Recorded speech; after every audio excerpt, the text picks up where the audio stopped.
and welcome to this webinar that has been put together under the program called the Development Corridors Partnership. This program is funded by the UK Research Institute and funded through WCMC, but implemented in Kenya by the African Conservation Center and the University of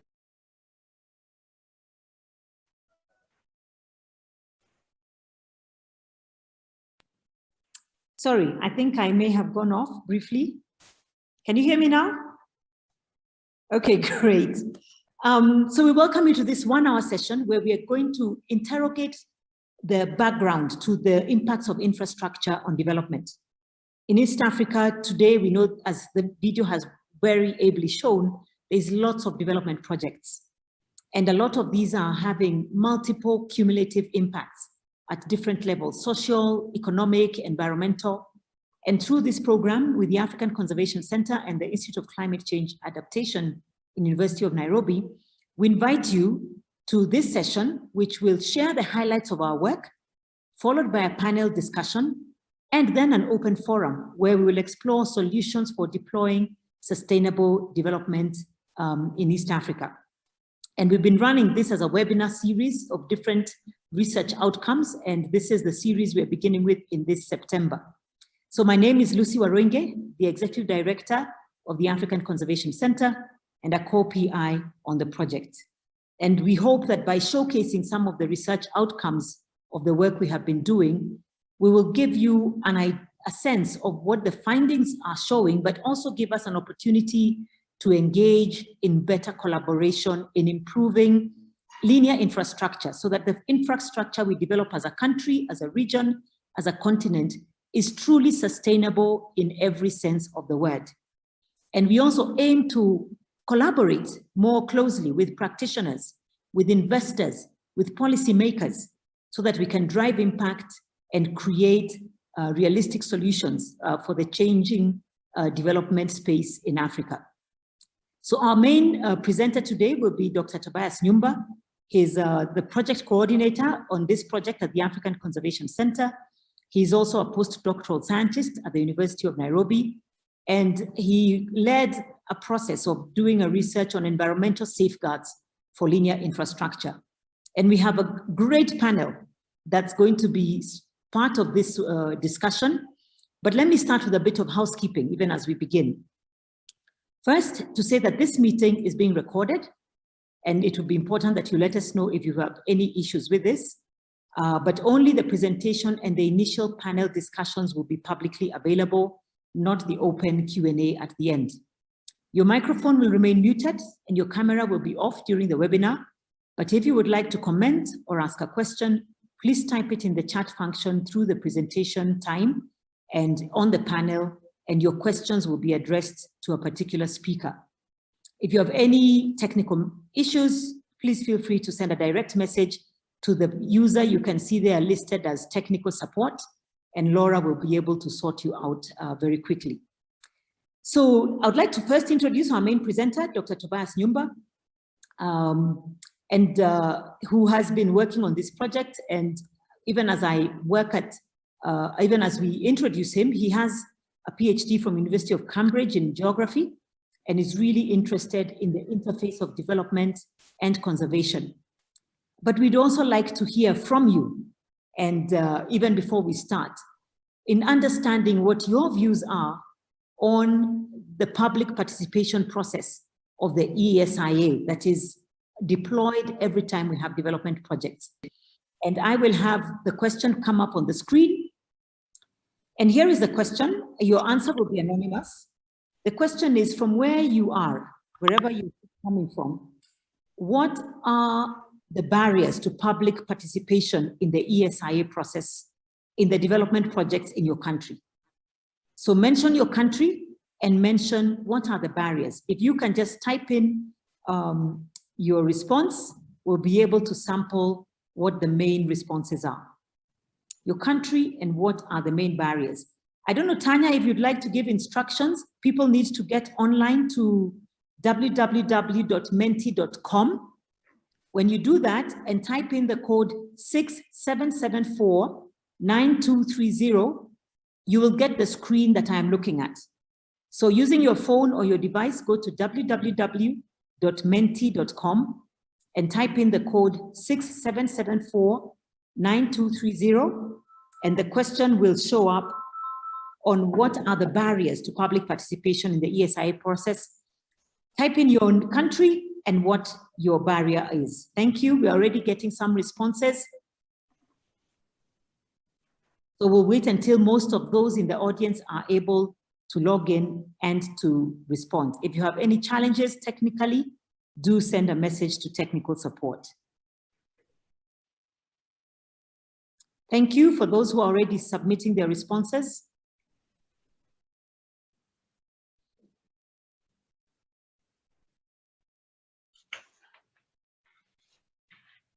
We have so far South Africa, there's limited accessibility to the public participation process in rural communities. Thank you. In Kenya, lack of education and awareness and political goodwill. Also in Kenya, lack of awareness. A lot is done on paper, but not in practice. In UK, people often disengaged with the local community. Kenya also, that the barriers are low levels of awareness on the process itself or the importance of the process. There's also lack of empowerment and poverty among the communities that are meant to engage. And so they have other overriding concerns. Thank you for those responses. Zimbabwe, that the ESIA process and laws. Kenya, lack of true accountability. Let's keep those coming in. I think I also saw something in the chat. Someone says in Kenya, political influence. Thank you for that. Any other thoughts? Kenya, getting public participant attendance to turn up in the rural areas can be difficult. That's very true. No government support. Any other thoughts?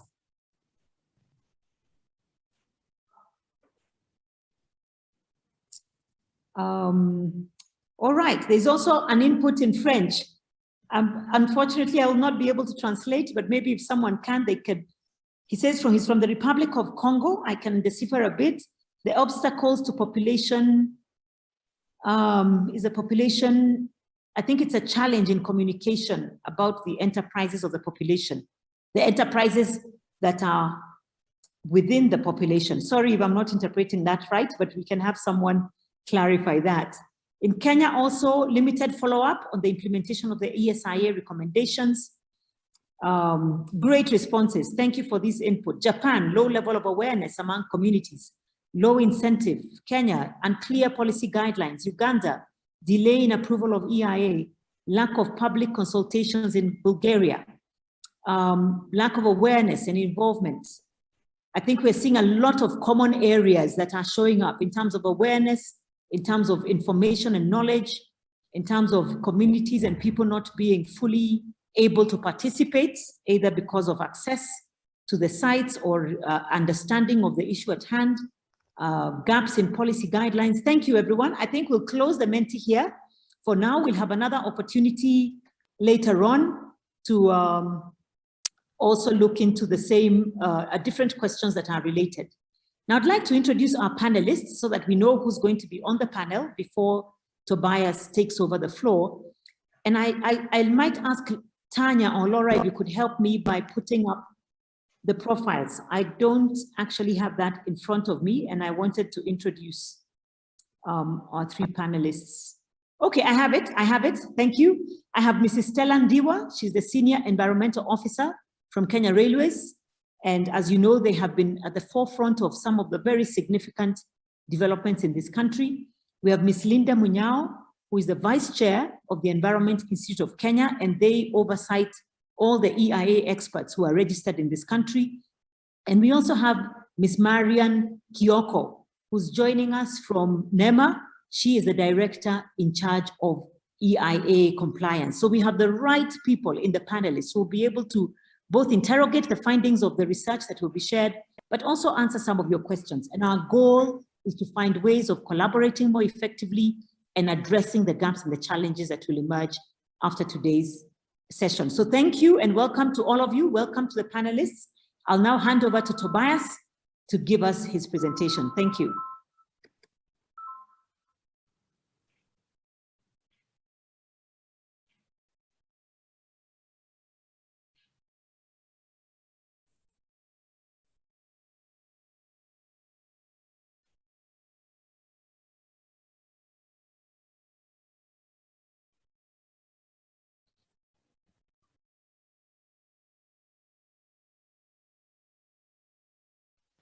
Lovely. So welcome everybody from wherever you're joining us. Lucy, confirm that my screen is visible, then I can proceed. Yes, we can see and hear you very well. Thank you. Thank you so much. Now, I think just a quick overview from the the responses to the Menti survey. I think there's a lot of commonalities, and what I'll be talking about today might be unique to Kenya, but you will realize by the end of the day that it's shared across the globe, particularly insofar as community participation is concerned. And as we will see, this remains to be one of the most important components of the environmental safeguards, as it is actually meant to safeguard both the social and ecological components of the society when you look at it from an socio-ecological perspective. Thank you.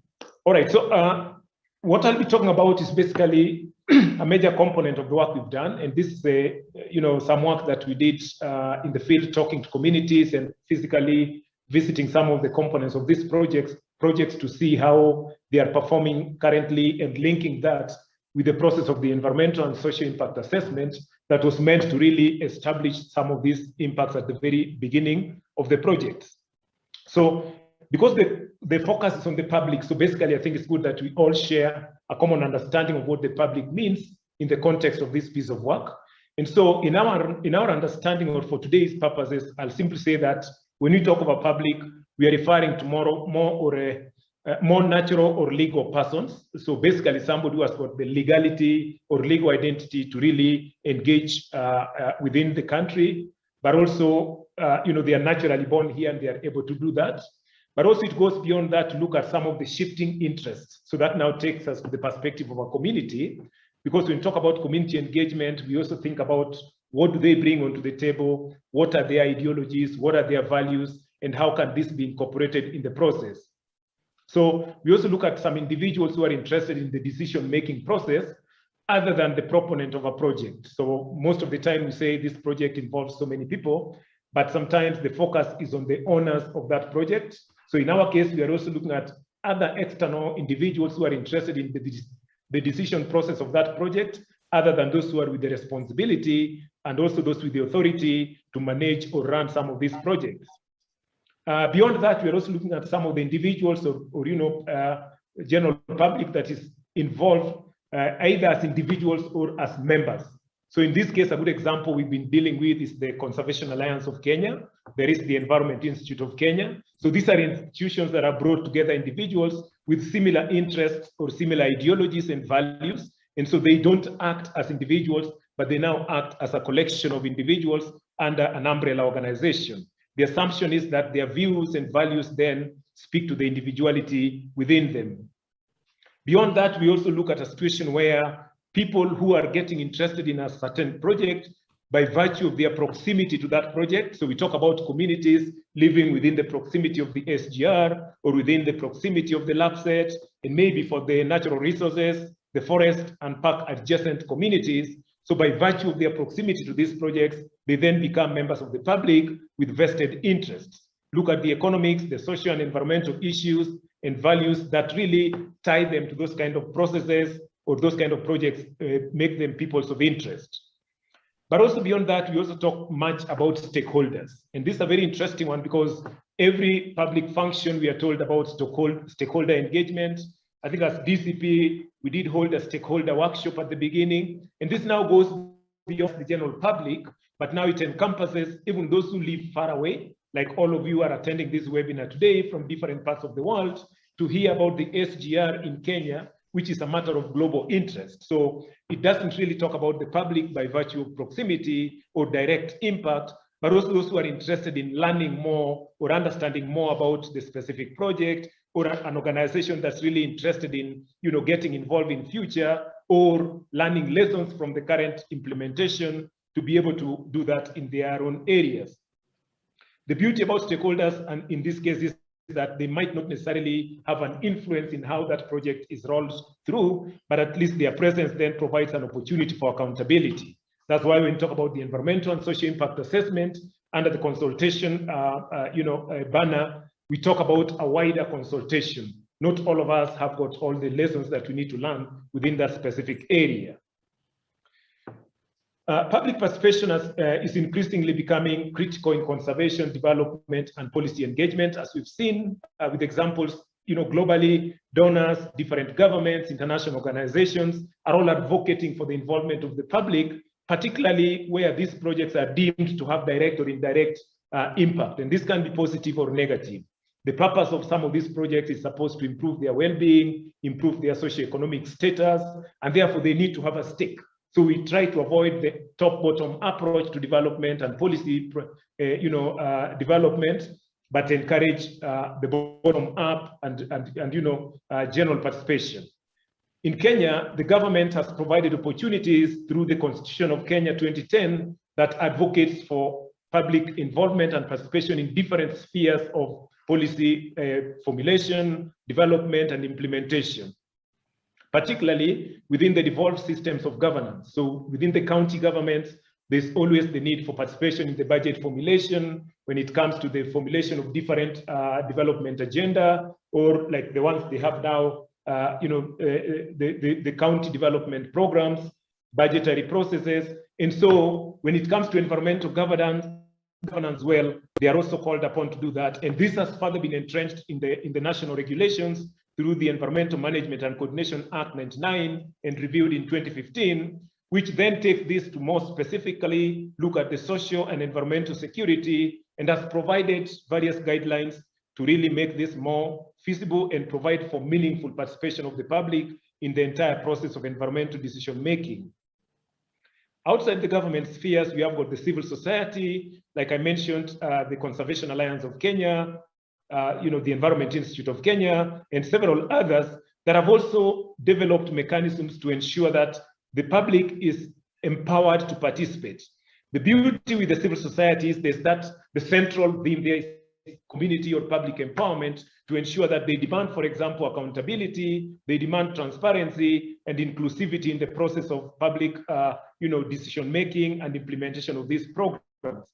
And what this has done is it has enabled the general public to overcome challenges or barriers to public engagement, particularly where they were traditionally excluded in project decision making. And that's why you see today, as we'll be seeing, the process of the EIA for the SGR project and LAPSET projects, which are mainstream government projects, were really put to test by the agitations from the civil society to demand for accountability and the empowerment from the local communities to ensure that they were able to participate. Beyond that, then the civil society also has some of the resources to mobilize for local communities to demand accountability over these development projects, either through capacity building, education and awareness, but also ensuring that some of the information that might not have reached them is actually made available. With specific reference to development projects, then public participation is quite important, particularly to ensure that communities, different sectors of the society are able to build some trust in these projects, but also to minimize conflicts. As we'll see, when that doesn't exist, then at the time of implementation of these projects, we have a situation where people, demonstrate, there's a lot of antagonism, and some of the projects are delayed because of, conflicts between different interested groups. But also it enhances transparency and accountability because people realize that there's somebody watching, and so they have to do things the proper way. It also affords adequate opportunity to raise concerns, share knowledge and experiences. So what we know, I think now we are all aware when we talk about indigenous versus scientific knowledge, most of the communities have survived decades in their local environment because of their own indigenous knowledge and awareness on how they can survive. So for us as external developers, we are called upon therefore to ensure that we discuss this with them and learn from their experiences, but also build on their knowledge to ensure that we don't create projects that are really alien to some of these local environments. So participation then gives us that opportunity to engage on both sides of the spectrum. It also offers an opportunity to educate stakeholders and also increase the awareness. What we see, for instance, is where people simply stand aside and they watch a project being implemented, and so they simply got no idea what their roles might be in that project, what are the potential benefits and what are the potential costs, and so they become spectators in a project that is meant to be for the public benefit. Through public participation forums, they are able to understand and appreciate really what the project is all about, but also become part and parcel of that implementation. And finally, it legitimizes public decisions. Because in order to avoid complaining and antagonisms between the communities and publics and the government, then whenever they are involved and they give an okay to a project to proceed, then the government of the day has the confidence that they have the support of the people. And so there's that legitimacy to ensure that the project being implemented on behalf of the people has got the people's blessings. We will see how those might have played or not in public in the Kenyan case, but that should actually be the driving force behind public participation. Within the environmental sector, public participation has already been incorporated, particularly for these major projects like the SGR, the LAPSET, the dams, under the Environmental Management and Coordination Act that emphasizes public participation. But beyond that, there's also the international, different regulations and conventions that actually emphasize public participation when it comes to environmental accountability, the likes of Aarhus Convention, the Convention on Environmental Impact Assessment in a transboundary context, Principle 17 of the Agenda 21, as well as the Convention on Access to Information of 1998. So all these have been domesticated in our case, and they have been incorporated in one way or the other under the MCA. And we then expect all the actors in the field to ensure that in one way or the other, they are able to implement.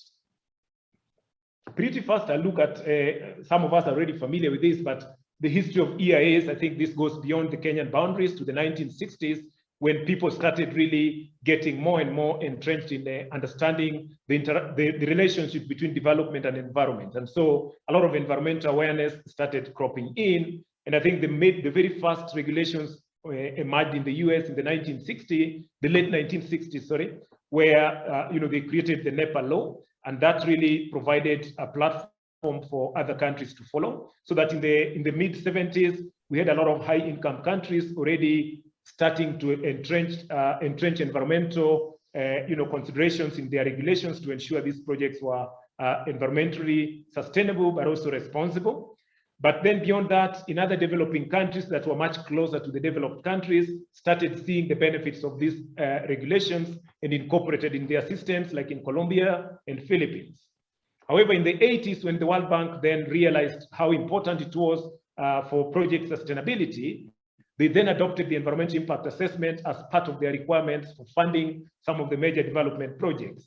And you will recall that during that period, there was a lot of environmental agitation across the globe, and most of the developing, international and multilateral funders were then called upon to express more responsibility by demanding for environmental, concerns whenever they were funding these projects. For Kenya then, around the 90s, the agitation reached fever pitch. And so, like other countries, there was need then to entrench some of these requirements in law. And so in the 90s, we started the process of having the environmental impact assessment legislation. And this culminated in the MCA Act of 1999 that has then been revised in 2015, and the environmental impact assessment and audit regulations in 2003. So technically, Kenya really is in league with the international requirements and in the international practice when it comes to environmental and social safeguards in regards to implementation of major projects. Now, the main component or the main emphasis of the EIA then is public participation, and therefore that really becomes the core of our discussion today, of which, sorry, I don't think it's moved. Just a minute.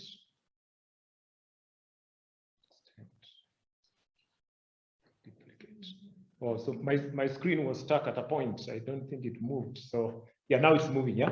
So as I mentioned, the main concern is public participation. And if you look at the figure on the side of the screen, it actually highlights different areas where, public participation is required. And you'll realize that in that entire process, from the proposal identification up to the very last point where the implementation and follow-up is conducted, it all calls for public participation in different formats.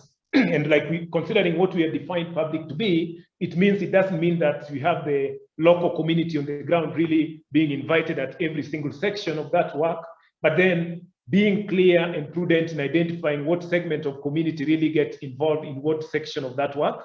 But the bottom line is this emphasis of public involvement from the very beginning.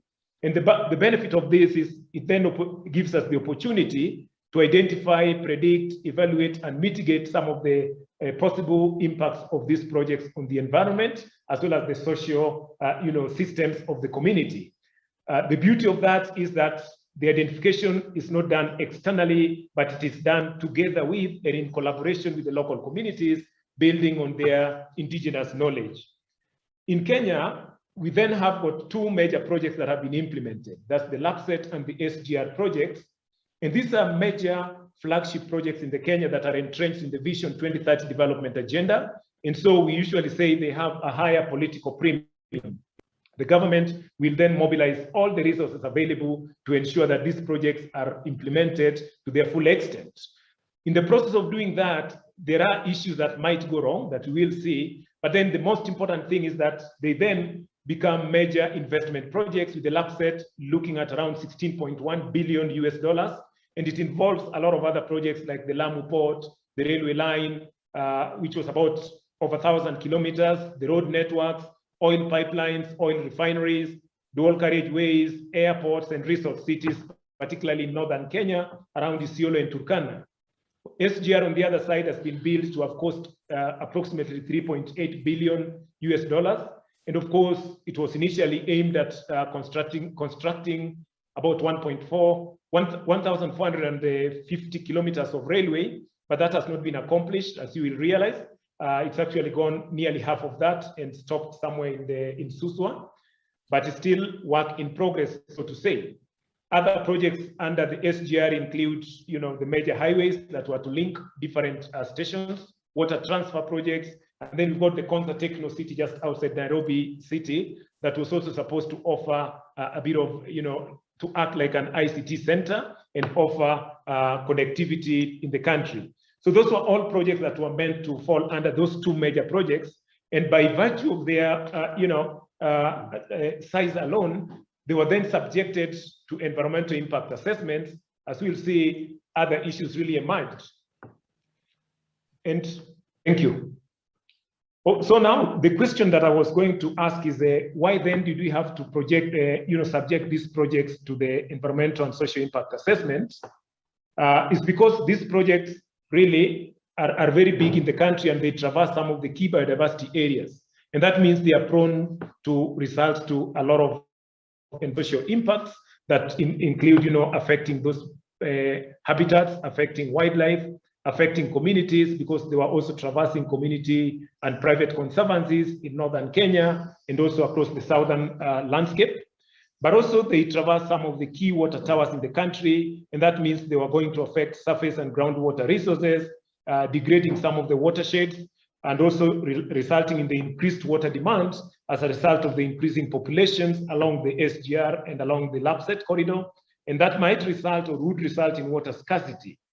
Beyond that, the fact that they are running through some of the remote and fragile ecosystems that are characterized by poor population and marginalized communities means that they were already putting some of the livelihoods of these local communities at risk. And so there was always the need to ensure that these were identified early enough and mitigation measures were put in place. But beyond that, by also virtue of their coverage alone, they involved a lot of stakeholders. And so there was always going to be conflict between people, conflict between institutions, and that might also impact on its implementation, which by extension would mean that adherence to some of the environmental and social impact mitigation recommendations might actually be overlooked. But specifically, we were concerned because the evidence we've got at the moment shows that some of these, these three projects were actually subjected to environmental and social impact assessments, and the reports are there to provide credence to this. There are lots of images, there are lots of records, including lists of participants that have been submitted to provide evidence that actually the EIAs were conducted in the case of the SGR, and the strategic environmental impact assessment was conducted in the case of the LAPSET. However, a lot of controversy has arisen. The public opinion is always divided on this. And as you could see from lots of those captions, demonstrations across the country during the time of implementation, leadership of different communities coming up and protesting or distancing themselves from the project is a clear demonstration that something didn't go on well at the very beginning, and that brought us into questioning whether the EIA process was conducted the way it should have been. So one of the things we did at DCP was then to explore the application of the public participation principles in the project, both in practice, but also compare that with the recommended processes under the MCA and the international best practice. That's by the International Association for Impact Assessment. But also beyond that, we also had to speak to communities that were demonstrating or agitating and really get their perception and their attitudes or rather opinion when it comes to participation and whether they felt it was really adequate, inclusive, and whether it addressed some of their concerns. So in doing that, we actually visited these communities, starting from the coastal city of Mombasa, all the way to Suswa. And then we selected Isiolo as one of the key areas because that's where some of the LAPSET projects had already been implemented, like the completion of the Isiolo airport, but also a number of projects running from Isiolo. The highway from Isiolo up to Marsabit was already completed and was running. And of course, there were already complaints about the community conservancies being targets for some of the expansion of this corridor. So there was already opportunity to try and engage with communities to really learn what their experiences were. So beyond that, then some of the critical findings were that, number one, despite the fact that the EIAs were conducted and that these projects were already ongoing, we had already started witnessing some of the impacts, and some of which clearly needed to have been identified and mitigated at the onset, particularly when it came to biodiversity and their ecosystems, as well as land use and land resources. So those were the two areas we really found having been impacted a lot. Water resources did feature much, but that was because within LAPSET, we only focused on Isiolo, and that's where there's a lot of water stress issues. And so you'll realize that water issues were really prominent when it came to the LAPSET corridor. But for the biodiversity and land use, we found this across the entire spectrum, and that really spoke to what the potential impacts would be as well when the LAPSET was completed.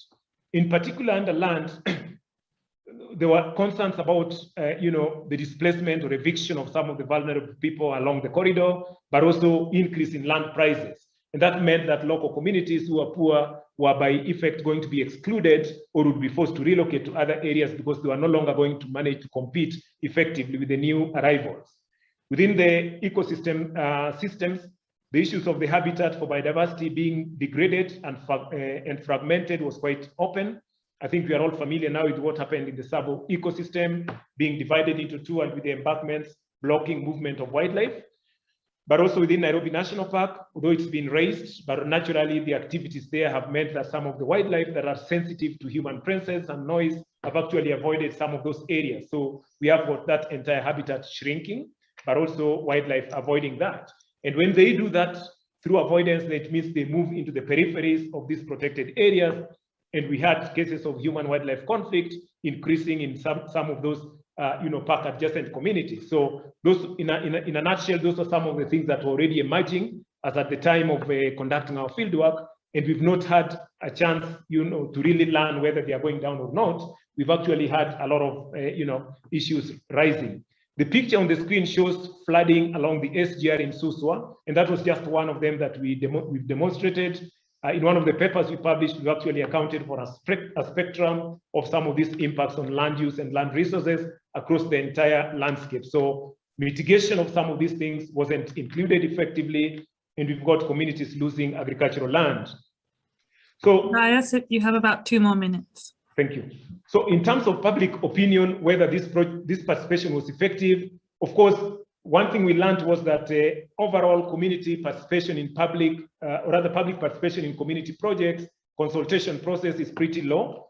You would see that across the entire spectrum, nearly the percentages of those who said they have never participated, generally within the EIA over the last period of time, or even expecting to participate in future, is quite high. So that means for those of us who are advocating for public awareness and participation, we have to think critically how we are going to change that and ensure that people really understand whether, when they need and how they need to participate. For the EIA specifically, most of the participation was restricted to the feasibility stages, which in most cases they stated was only an educational or rather an information session. They were called upon and were instructed or told that the government is planning to do certain things, put up the SGR, and it will benefit the communities. Beyond that, the actual data collection and learning from communities was now quite minimal, as you'd see. From 74%, the next high state of participation was at 12%. So in terms of participation in the entire spectrum, we are really concerned that communities were really left out. In terms of comparing how this was done with the recommended EIA processes, again, there's a lot of concern. In a nutshell, our finding was that the EIA for the SGR, both 1 and 2, really didn't conform with the requirements. There was a lot of issues that were overlooked, right from the engagement of the stakeholders, sharing the information, time of participation, compilation of the report, but also contextualizing the process, ensuring that the process really matched the way communities engaged in their public forums to ensure that they were able to engage effectively. On the other side, for the lab set, which engaged in the strategic impact assessment, there was a bit of conformity in certain areas, particularly when they focused on the rights and resource user groups, other than just inviting communities at large. But also the way they compiled their report was quite interesting because they engaged with the stakeholders before the EIA process was conducted. When they were compiling the report, there was a feedback session to ensure that the community was aware, was also in agreement of the way the report was compiled. But for both of them, the entire report was only available in one language, that is English, and that meant that those who were not able to understand had no critical role to play beyond just speaking in the public meeting. So all those need to be addressed to ensure we are able to tackle that. As a result, we then felt that the attitudes and support of communities will dwindle. And as you could see, we asked several questions insofar as the entire process was implemented. And you'd see there's a lot of strong disagreement with a number of our statements, which shows that the community wasn't really convinced, for example, that the values of their dependence on natural resources was critical, whether interested parties and their concerns were taken into account, whether they were given adequate opportunity to participate, and whether public participation played an important role. So those ones you'd see there's a lot of negativity, but where we expected information, particularly gathering scientific information, there's a bit of neutrality, stating that the information given to them wasn't adequate to enable them make critical decisions insofar as their participation is. To conclude, therefore, I think what we can then learn from here is that even though we have got regulations that can make this process quite effective, the process of actual implementation, insofar as public involvement is concerned, is not really having a lot of public confidence. The participation and effective involvement is not there, and therefore the mitigation of these impacts really does not really speak to what was expected, and that's why we could still see impacts to date. There's also little oversight, because the fact that we are not able to conform to the MCA requirements and the international best practice means that the oversight, ensuring that it's well regulated really still has some issues to be addressed. And so for the likes of NEMA, it means there's some work to be done there. EIK, there's some work to be done there to ensure these experts really do the right thing and follow the regulations. And finally, we need therefore to improve overall how we conduct the EIAs. And this includes, building capacities of these local communities, enhancing more transparency, but also ensuring that the stakeholders are engaged in a proper way. And this might also include relooking the policy to either, remove the responsibility for funding the process from the proponents, and then ensuring that there's an independent funding process and accountability that can really compel these, experts to complete the work. Thank you so much for your time, and I hope you are able to engage going forward. Excellent, excellent, excellent, excellent. Thank you, Tobias.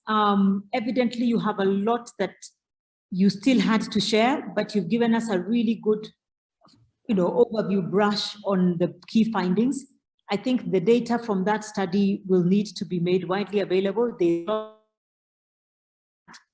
Thank you very much. I suppose we might want to, in the future, look for another forum where we can dig into some of those findings. But I'd like to start by asking our panelists to really come on board now. And I'm going to pull out some of the issues that have been elucidated from what Tobias has shared and combine that with some of the questions that are on the chat and ask our panelists to respond from where they sit with the mandates they have and the expertise that they bring along. How best can we address some of the challenges that have been highlighted here? I think it is obvious we have the right frameworks, we have policies and documents, but there definitely is gaps and shortcomings in how the public engages from many facets. And I'm going to start by asking Stella, if I can just remind everyone as I call them out, I'll remind them who they are. Stella Nyumba is the lead for the environmental department in the Kenya Railways. They have been very great collaborators in wanting to understand the outcomes of this research to inform their own practices as an agency that's implementing development projects. And Stella, my question for you would be, what do you feel would be the best way to build public trust in giving feedback on the EIAs that you commission, on the projects that you're doing? How do we build the confidence and the public trust in that process? And how do we ensure that the process, we heard comments there that their values of conservation and values on dependency of the land are not are not properly articulated in the reports that the EIA experts pull out? How would you suggest we can improve on that barrier of public engagement, public participation in an effective manner that they feel they have been listened to and they feel that they can trust the process? Stella, thank you. Your mic is off, Stella.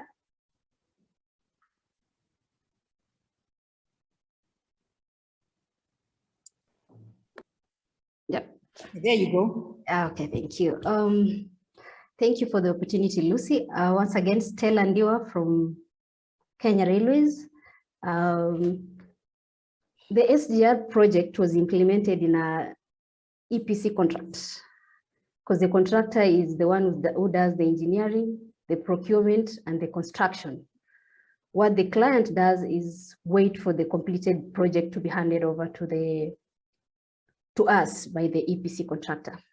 But since we have gaps and Kenya Railways probably did not have a direct supervision due to capacity in the HR process, we hired through the contractor and a supervision team through KAYAK.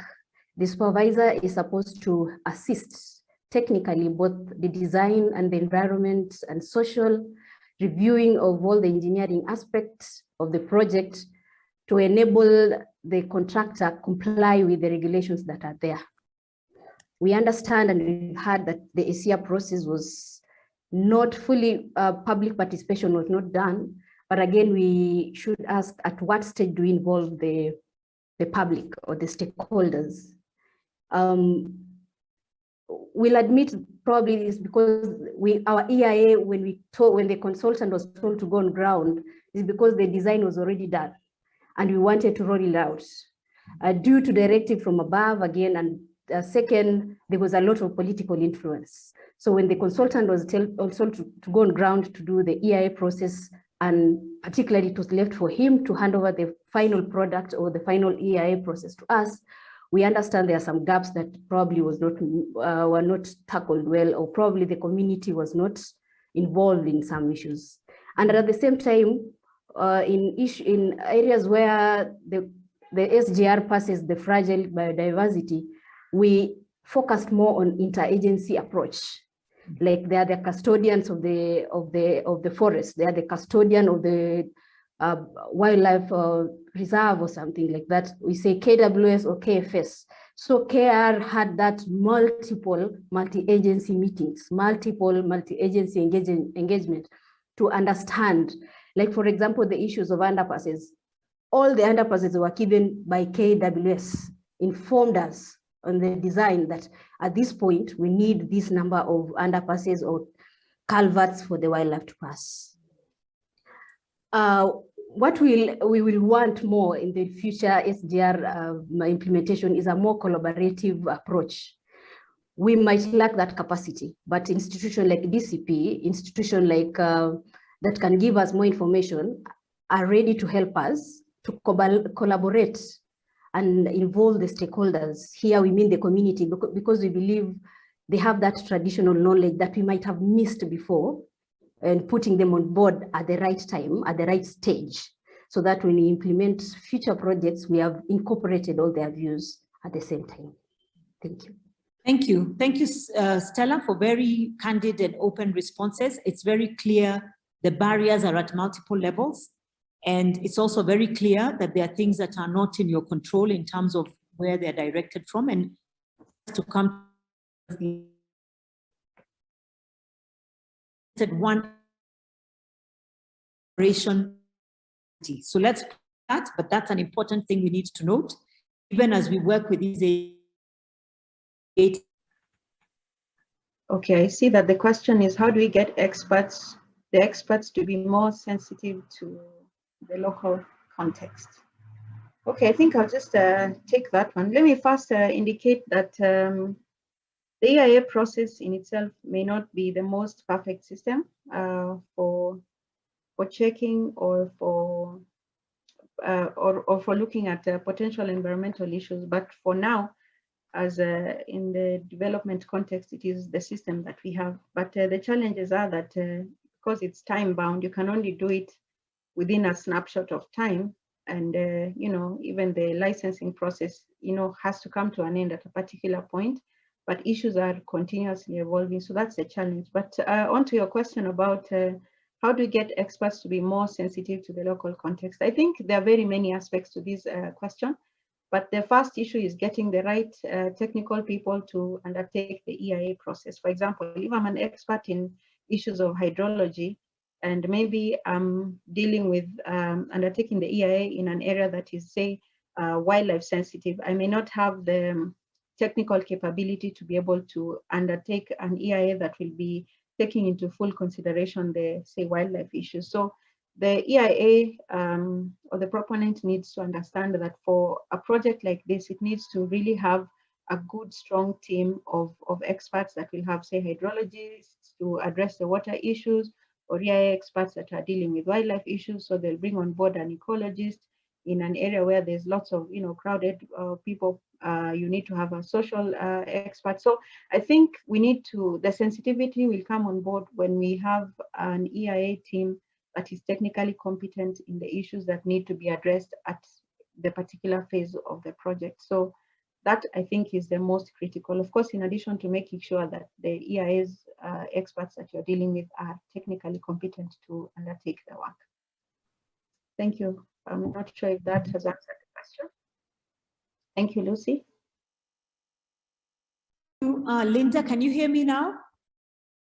Yes, we can hear you, Lucy. Great. I had your response. I'm really sorry that my network is very choppy, and you know, understood about getting the right professionals for the right scope of work. But I think one of the comments was that sometimes the people don't even fully understand what the project is about. And I'm not sure that's necessarily the role of the EIA expert, but they do need to have a view of to what extent is that public really understanding the issue that is being discussed at hand. Is the development project already something they were aware was happening? Maybe that relates to some of the administrative authorities on the ground. But you know, we need to think about that and also think about their independence. They are proponents. As proponents, they are paid by the proponent of the project, and there's always question about their objectivity and transparency. So just wondering whether you would like to speak to that, and whether the experts themselves see that as a potential area of compromise, where they are answerable to the project proponent, even though they're meant to give an independent assessment of the impact of that project. Would you have any quick thoughts on that? Thank you, Lucy. And that's a really important and valid discussion. And this comes up quite a bit in many of the projects that we undertake. And yes, that's quite a big challenge, because you'll find that the structure of the EIA setup in our country is that the EIA proponent is hired by the contractor or by the project proponent, and the expectations are very high. So you'll see that people may not understand, or proponents and the public in general have not understood the importance of the EIA process. That this process is supposed to flag out environmental and social issues that can present a problem in this particular project. So I think the biggest problem is that proponents, including, say, government, they see for government projects, this is a thing that people want to get done. This is SGR project. This is one of the goals that we have to attain for Vision 2030. Therefore, this project has to go through. And in that, at that time, an EIA, the process is seen as a box we have to tick so that NEMA can give the approval, the license, so that the project can proceed. So sometimes it can be quite challenging when the EIA expert is flagging out the issues that need to be addressed. So we have a few proponents that understand, or those projects, for example, that are funded, say, by World Bank, who have very strict criteria for environmental and social considerations to be undertaken. So you'll find that those ones, the project proponent will be very close to the EIA practitioner, and we really want the practitioner to highlight the issues and how we address these issues. And they're really keen on making sure that these issues are addressed. But for some projects, you'll just find that this is a thing that we want to do. We want, NEMA just to give us a license and we can proceed. So that presents a real challenge for EIA practitioners. So we really have to relook probably at the way that the EIA process is undertaken, so that the proponent has to come to an understanding that this is a real process that has to flag out environmental issues, so that EIA experts don't feel the pressure of, okay, I have to kind of magnify the good bits of this project and kind of tone down the disadvantages of this project in a manner that NEMA will give an approval of the license. So yes, I admit that that is a challenge that we face, but again, as I said in the beginning, that the EIA system is not a perfect process as it is currently set up, and there are many studies going on all over the world to try and see how the EIA system can be improved. But yes, I agree that this is a challenge that we face as proponents, as EIA practitioners, and that proponents or project implementers have not yet understood that EIA is a real genuine process that is there to flag out and address issues. And as a result, you find that projects end up facing all these negative challenges, demonstrations. People reject the project. You can even find the communities directly sabotaging projects. So those are kind of the things that come up after, say, a license has been issued and the proponent is now having problems with the project long after the EIA expert has completed the process, and as a result, NEMA has issued a license, and then the proponent is left holding the baby, literally. So I think these are things that it's good that we're discussing so that they can be flagged out for addressing. Thank you so much. Thank you. Thank you, Linda, for being very also, again, candid and open about the challenges. I like what I'm hearing, that there's room for improving the EIA process. And so the spotlight is now going to be on Marian. You hold the answer to all these issues. How do we improve that process? How do we improve the framework? How do we create transparency and objectivity between the experts and the proponent? I think we're cognizant of the challenges, so we will not belabor those, but I'm looking at you and hoping you can suggest what you as NEMA would like to see done differently, and what we as the outsiders who always blame NEMA for all the licenses that get approved that we don't think should be approved, and we go to court and we go to the streets, we really need to hear from you and look for some pragmatic options that are workable. Over to you, Marian.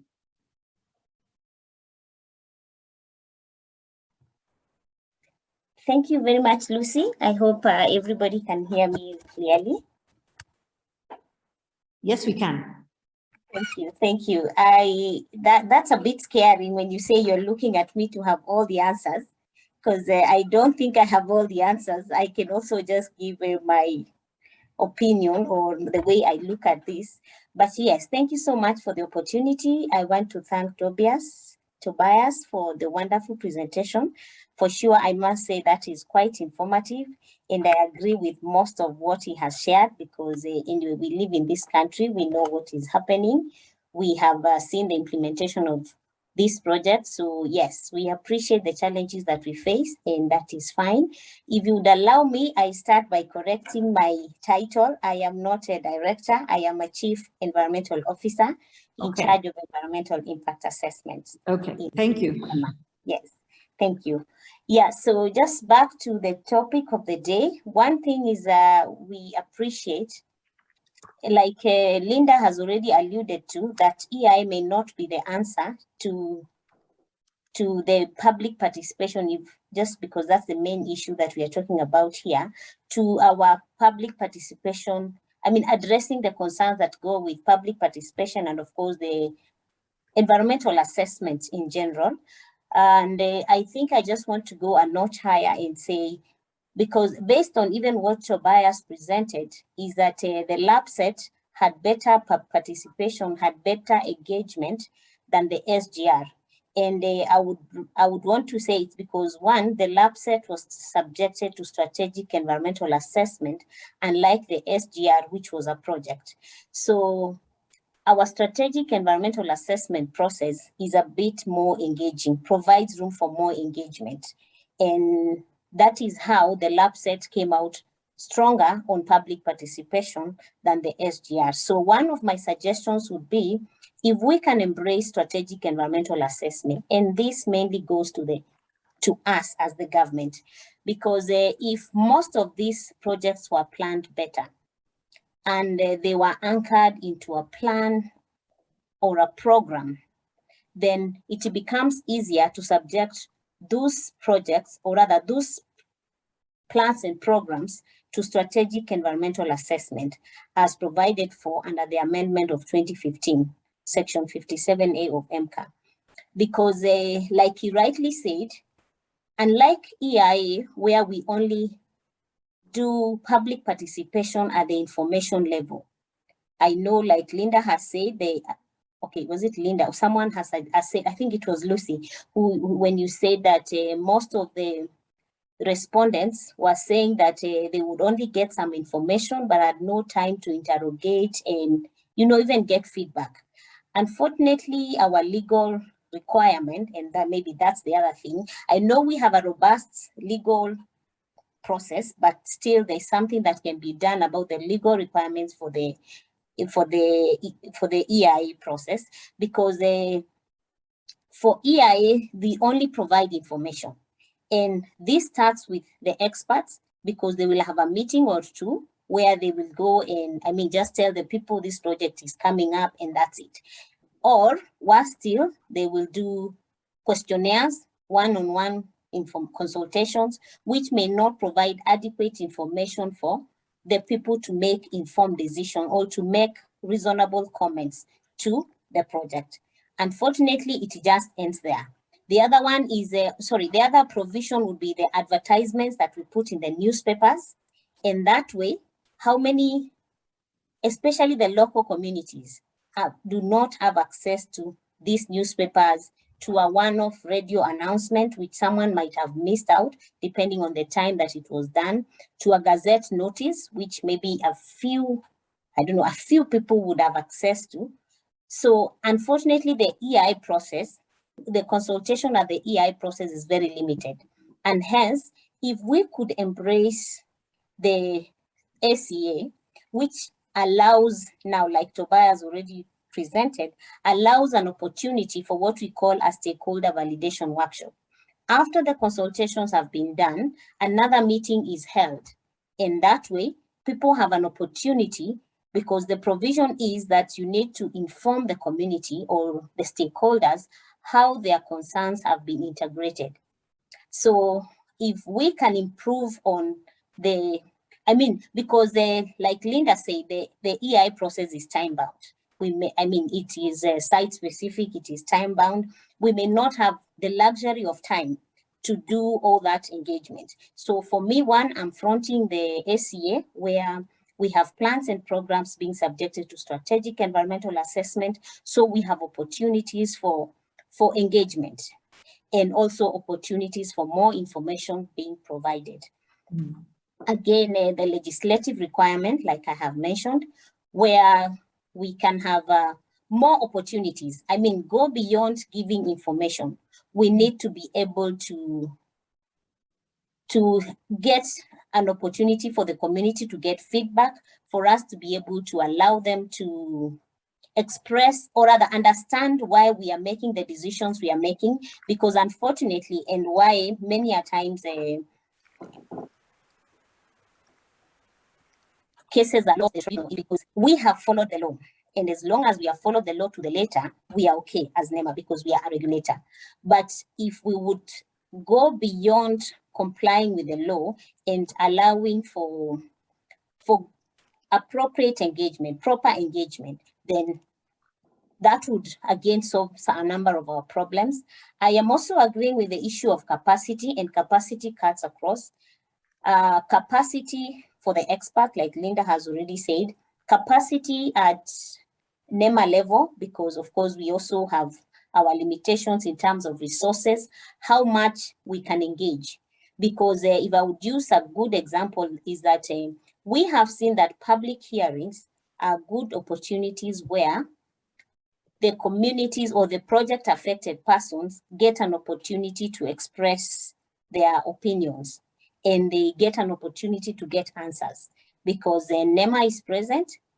NEMA does the invitations. We make sure that all the project affected persons are covered. So, or rather, they are captured and they are able to attend the meetings.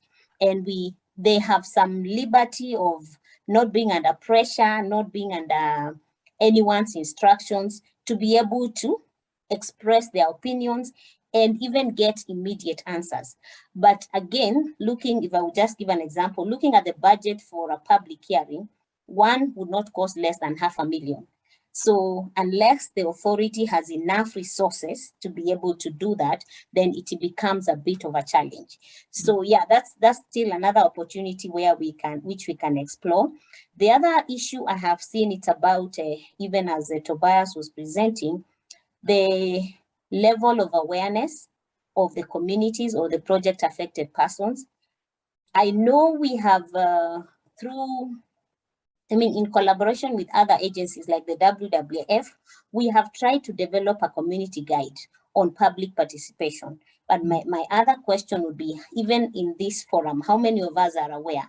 How much have we disseminated this information? Because we have realized is that many a time,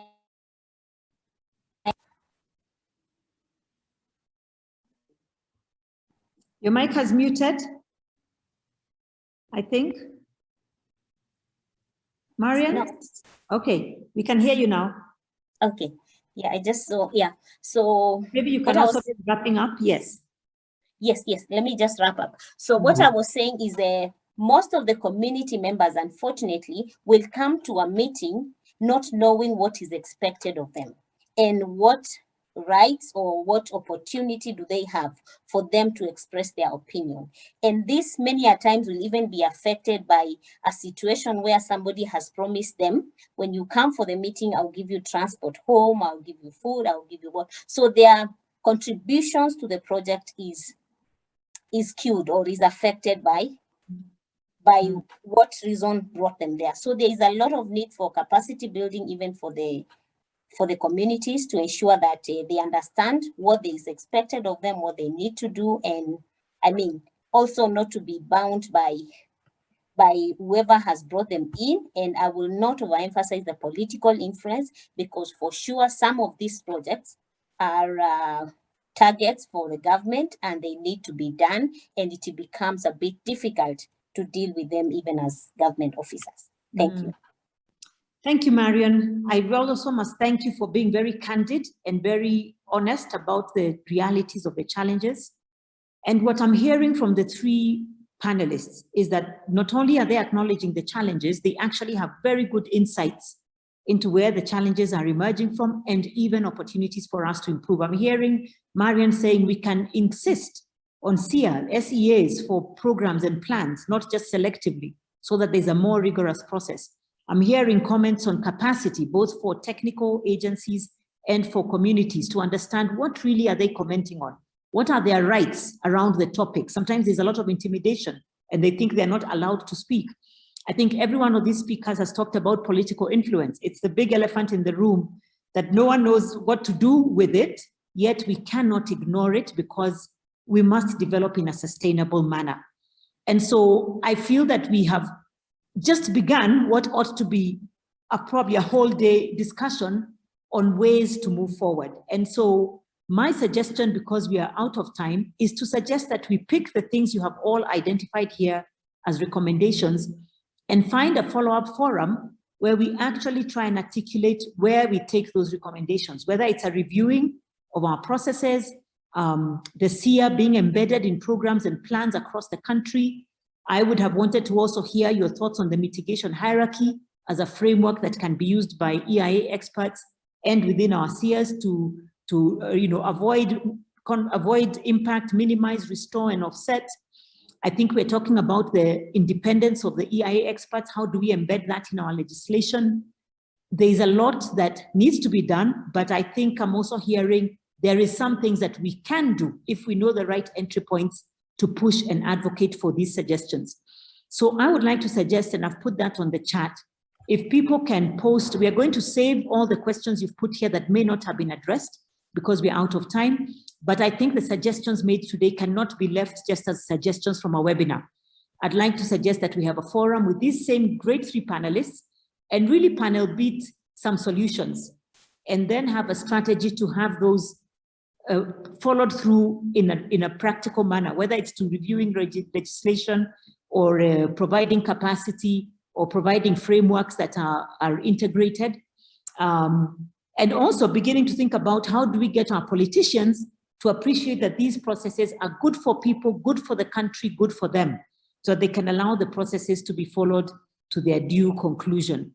So this would be my suggestion, and I don't know what my panelists think about that, and Tobias, whether that would be a good way to go forward and create a forum and a platform to actually have these as agencies now in their official capacity, really see how we embed the recommendations that are coming out of this. Any one comment on that before we wrap up, Tobias or the panelists?